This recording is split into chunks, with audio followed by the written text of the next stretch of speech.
हर्षवर्धन जी, क्या यह सुशासन की तस्वीर है? नहीं, कतई नहीं है। बहुत शर्मनाक तस्वीर है और इसको किसी भी तरह से बचाने वाले, अब आप अगर ये कहेंगे कि 2005 से नीतीश जी की लीडरशिप में आपको मैंडेट मिल रहा है, तो ये तो और दुर्भाग्यपूर्ण है कि जो लालू जी के जंगल राज के बाद सुशासन का कानून वापस लाया, ये दावा करने वाले, और अब लगातार अगर इस तरह की घटना हो रही है तो ये शर्मनाक है।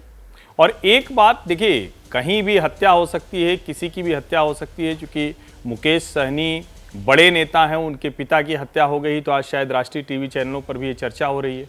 लेकिन राज्य में कानून व्यवस्था की स्थिति है क्या? और मुझे तो बिहार में पिछले कुछ समय में जिस तरह से राजनीतिक तौर पर बाहुबलियों का वर्चस्व दिख रहा है, उसकी तरफ ना तो चर्चा होगी, ना शायद उसको कोई भी नहीं बोलेगा, क्योंकि सबके थोड़े थोड़े लाभ हानि के सीधे मसले जुड़े होते हैं। और इस सब से इतर मेरा ये मानना है कि नीतीश कुमार जी इस देश की राजनीति के बहुत बड़े नेता हैं, बहुत शानदार काम एक समय में किया, लेकिन आज वो मुख्यमंत्री की कुर्सी पर बैठने के योग्य नहीं है। उनको स्वतः त्यागपत्र देना चाहिए, उनको खुद वो कुर्सी छोड़ देनी चाहिए। मुझे समझ में नहीं आता, जो व्यक्ति इस देश में परिवारवाद, भ्रष्टाचार के उससे मोह से बाहर निकला हो, वो कैसे एक कुर्सी के मोह में इस तरह से बैठा हुआ है कि उसको छोड़ने को तैयार नहीं है। ये बड़ी चिंता की बात। ठीक है हर्षवर्धन जी, जो आप कह रहे हैं वहीं से मैं अब सवाल आशुतोष जी के पास ले जा रहा हूं।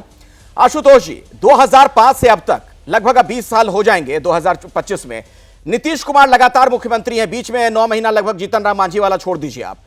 ये वही नीतीश कुमार हैं जो 2005 से 10 तक जिन्होंने विकास पुरुष की भी अपनी छवि बनाई थी बिहार में, सुशासन बाबू की भी बनाई थी। आज दोनों छवि क्यों ध्वस्त हो रही है? देखिए, यह सुशासन तो बिल्कुल नहीं कहा जा सकता बिहार में कानून व्यवस्था की जो हालत है, और विकास पुरुष वाली जो छवि थी वो भी ध्वस्त हो रही है। आए दिन पुल गिर रहे हैं वहां पर। देखिए, नीतीश कुमार देश के बड़े नेता हैं, इसमें तो कोई दो राय नहीं है। और पिछले तकरीबन 18-19 साल से वो बिहार की राजनीति में सर्वोच्च मुकाम पर, इसमें भी कोई दो राय नहीं है। बट क्या पिछले 18-19 सालों में बिहार जो देश के तमाम इकोनॉमिक इंडिकेटर्स हैं उस पे कहां पे है? आज भी बिहार को देश के सबसे पिछड़े इलाकों में माना जाता है, सबसे गरीब प्रदेश माना जाता है। पर कैपिटा इनकम आज भी देश में सबसे कम है। वहां पे राष्ट्रीय पर कैपिटा इनकम तकरीबन 1.5 लाख रुपए के आसपास है और बिहार के अंदर करीब 60,000 के आसपास है।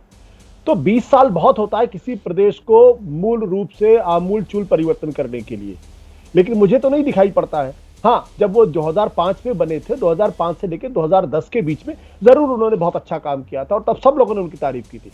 लॉ एंड ऑर्डर उन्होंने बहुत बेहतर किया था, सड़कें बनाने का काम किया था, महिलाओं की शिक्षा को लेकर उन्होंने काम किया था, और महिलाएं जो है साइकिल लेकर निकलती दिखाई पड़ती थी, वो उसकी तारीफ हर जगह से हुई। लेकिन मुझे नहीं लगता 2010 के बाद से बिहार में कोई मौलिक बदलाव हुआ है। जब उनकी दिलचस्पी इसमें है कि उनकी सरकार किसी तरीके से बच जाए, चाहे बीजेपी की वजह से बच जाए, चाहे आरजेडी की वजह से बच जाए। तो अगर आप आइडियोलॉजिकली पूरी तरीके से बैंकरप्ट हैं, और मैं बहुत सोच समझ के शब्दों का इस्तेमाल कर रहा हूं, जब आइडियोलॉजिकली आप पूरी तरीके से बैंकरप्ट हैं, आपको लालू यादव भी उतना ही पसंद है, आपको बीजेपी भी उतनी ही पसंद है, जो दोनों राजनीति के दो ध्रुव खड़े हुए हैं, और अवसरवादिता के तमाम नियम आप तोड़ देते हैं, तो फिर उनसे ये उम्मीद करना कि वहां बहुत अच्छी स्थिति होगी, मैं नहीं मानता हूं। और अब तो सवाल खुद उनकी शारीरिक क्षमता को लेकर भी सवाल खड़े हो गए हैं। तो मुझे लगता है कि ये सवाल है जो भारत की राजनीति में पूछे नहीं जाते, लेकिन पूछने चाहिए। ठीक है, इसका जवाब दीजिए। पूछे जाने चाहिए। जी अंजुम आरा जी, जो आशुतोष कह रहे हैं उसका जवाब दीजिए। और सवाल बड़ा साधारण सा है जो वो कह रहे हैं, उसमें कुल मिलाकर जो मैं समझ पा रहा हूं कि सत्ता से चिपके रहने का जो मोह है नीतीश कुमार का, क्या यह बड़ी वजह है कि आज की तारीख में कुछ भी कर पाने की स्थिति में नहीं दिख पा रहे हैं? देखिए अखिलेश जी, एक चीज मैं कह दूं कि बार बार जो हमारे हर्षवर्धन जी भी और आदरणीय आशुतोष जी भी बार बार जो कह रहे हैं इस बात को कि सत्ता में बने रहने का उनको कोई अधिकार नहीं है। ये अधिकार कौन तय करेगा? नहीं, ये अधिकार हर्षवर्धन जी तय करेंगे। ये तो किसी ने बोला नहीं कि उनको अधिकार नहीं है, जनता ने चुना है, जनादेश है, तो रहे उस कुर्सी पे बैठेंगे कि नहीं बैठेंगे ये हर्षवर्धन जी और आदरणीय आशुतोष जी तो नहीं तय करेंगे, जनता तय करती है। और जनता नहीं, जनता ने ही तय किया है। अंजुम आरा जी, ये इसमें से किसी ने भी ऐसा नहीं कहा कि वो बैठे ना, वो कह रहे हैं।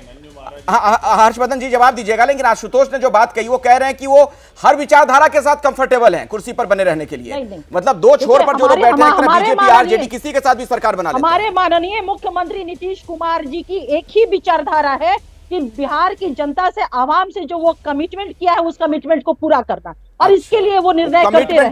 दूसरी बात, दूसरी चीज हर्षवर्धन जी ने एक चीज कहा, गलत बात उन्होंने कहा कि बिहार में बाहुबलियों का वर्चस्व है। मैं चुनौती देती हूँ इन्हें कि एक भी बाहुबली का वर्चस्व किसका है वो नाम यहाँ उद्भेदन करे।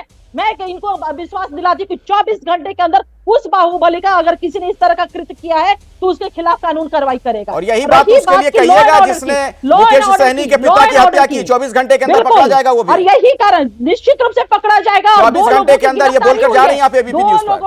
बिल्कुल 2 लोगों की गिरफ्तारी हो गई है, जांच चल रहे हैं, साइंटिफिक जितने भी जांच होते हैं जो साध्य होते हैं उसको इस्तेमाल किया जा रहा है। एसआईटी का गठन हो गया है और इसी को कहते हैं कानून का राज। नहीं अंजू महाराज जी, इसको कानून का राज तो नहीं कहते, आप कह लीजिए कानून का राज, आप कह लीजिए, आप जेडीयू की प्रवक्ता हैं, लेकिन जिस तरह की घटनाएं घट रही हैं उसको कानून का राज तो नहीं कहते हैं।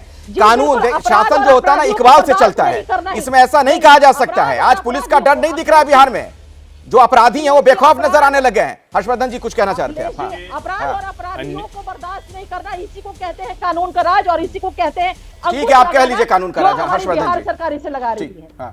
अंजुम जी, बिल्कुल न मैं तय करूंगा, न आशुतोष तय करेंगे, न कोई और तय करेगा, बिहार की जनता तय करेगी। लेकिन राजनीति में नेता का अपना भी आत्मबल होता है, राजनीति में नेता की अपनी नैतिकता होती है। 105 सीट वाले नीतीश कुमार आज 43 सीटों पर आकर टिक गए हैं, फिर भी आपको लग रहा है कि बिहार की जनता आपको जिता रही है। राष्ट्रीय जनता दल और भारतीय जनता पार्टी एक दूसरे को फूटी आंख देखना पसंद नहीं करते। इस चक्कर में हर बार नीतीश जी को मुख्यमंत्री की कुर्सी दोनों सजा कर दे देते हैं और आप कह रहे हैं कि नीतीश कुमार जी को मैंडेट मिला है।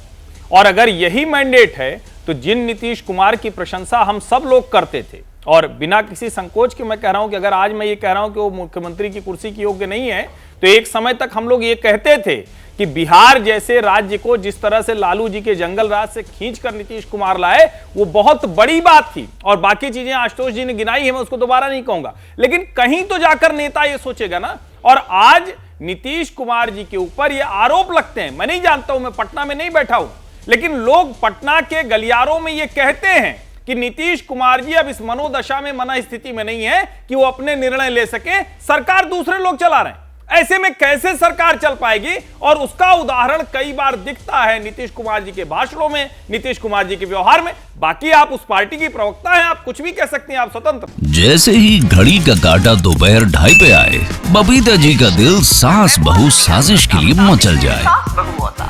और ये है इनकी बहू, पूरे दिन ऑफिस की टेंशन हो जाए गॉन जब ये करें अपना फेवरेट शो फ्री टाइम पे ऑन। इनकी तरह आप भी देखिए अपना फेवरेट शो अपने टाइम पर और डाउनलोड कीजिए एबीपी लाइव ऐप अपने स्मार्ट टीवी पर।